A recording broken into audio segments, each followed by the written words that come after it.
हातिमपुर गांव के लोग रात में मुंह पर उंगली रखकर घूमते थे और कोई भी कुछ बोलता नहीं था।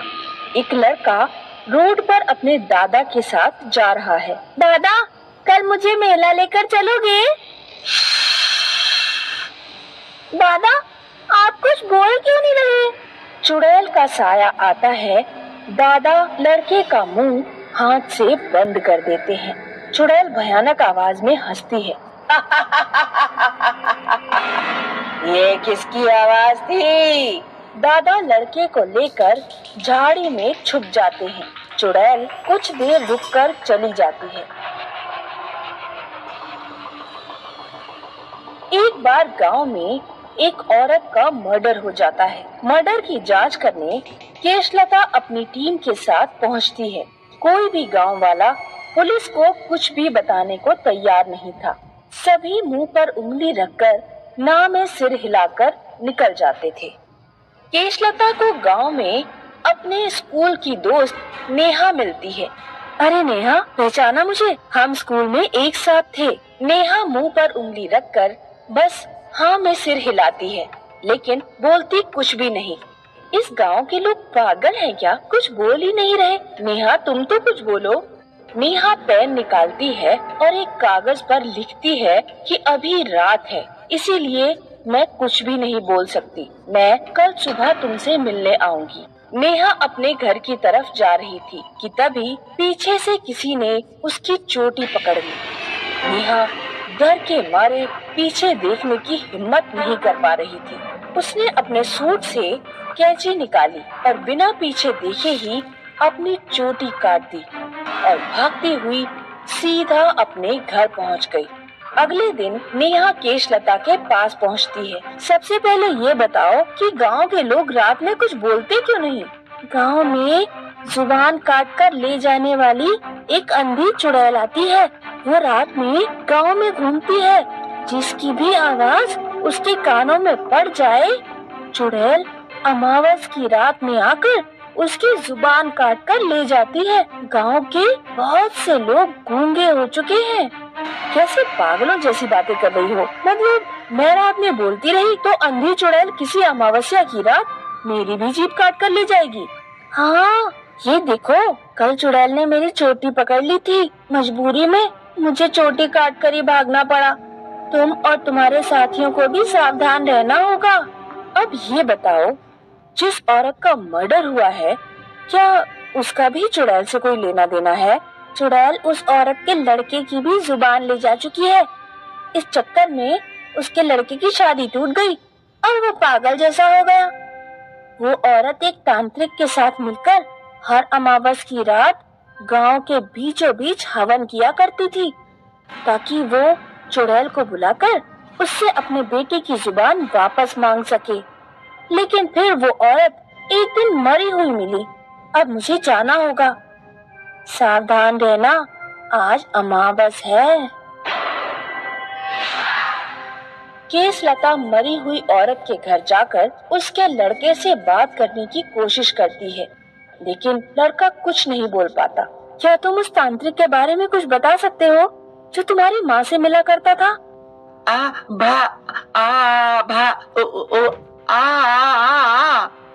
रात हो जाने पर केशलता उस जगह पर जांच करने पहुंचती है जहां औरत तांत्रिक के साथ मिलकर हवन किया करती थी।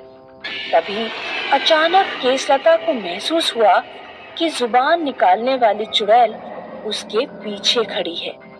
केशलता तुरंत रिवॉल्वर निकालकर पीछे पलटती है, लेकिन पीछे कोई नहीं था। तभी चुड़ैल के हाथ केशलता की गर्दन पकड़ लेते हैं। अपनी गर्दन को छुड़ाने के प्रयास में केशलता की रिवॉल्वर छूट जाती है। चुड़ैल केशलता की जीभ काट कर ले जाती है। अमावस्या की रात थी, इसीलिए पूरा गांव सुनसान पड़ा हुआ था। केशलता को मदद के लिए कोई नहीं दिख रहा था। वो दौड़ती हुई नेहा के घर पहुंची। हे भगवान, जिसका डर था वही हुआ।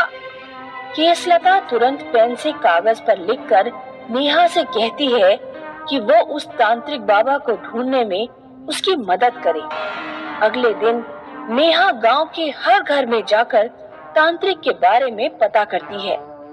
एक बूढ़ा आदमी उसे बताता है कि वो तांत्रिक शमशान घाट में रहता है। नेहा और केसलता शमशान घाट पहुंचते हैं। शमशान घाट पहुंचते पहुंचते उन्हें रात हो चुकी थी। घनी अंधेरी रात में सुनसान सड़क, जिसके दोनों ओर घना जंगल है। पर केसलता और नेहा शमशान घाट की तरफ बढ़ रहे थे।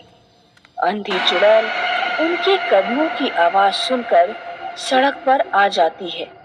नेहा अपने मुंह पर उंगली रखकर केसलता को इशारा करती है कि हमें बिल्कुल भी आवाज नहीं करनी है।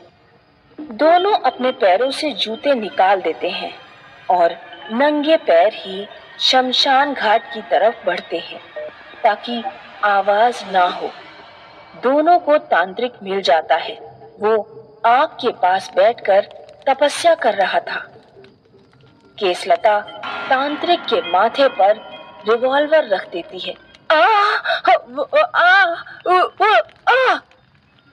ये पुलिस वाली पूछ रही है कि तुमने उस औरत को क्यों मारा?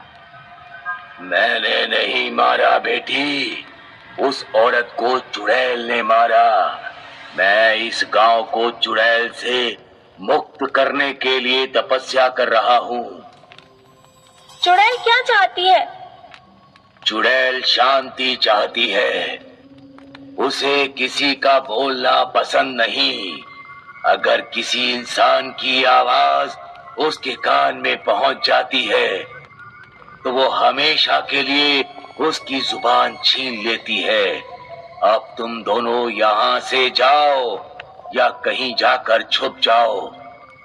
मैं अपनी शक्तियों से उस चुड़ैल से लड़कर उस चुड़ैल को गांव से हमेशा के लिए भगा दूंगा।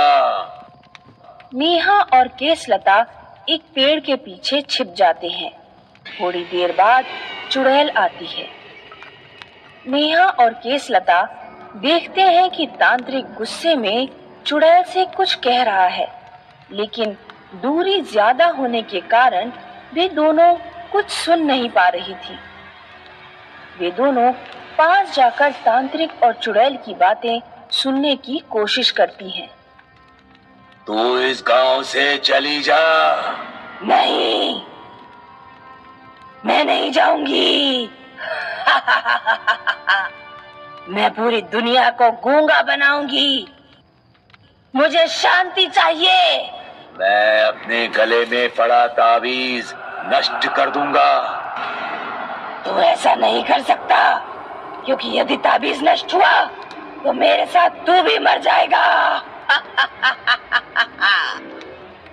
तांत्रिक अपने गले से ताबीज निकालता है और आग में डाल देता है। नहीं! आग में विस्फोट होता है।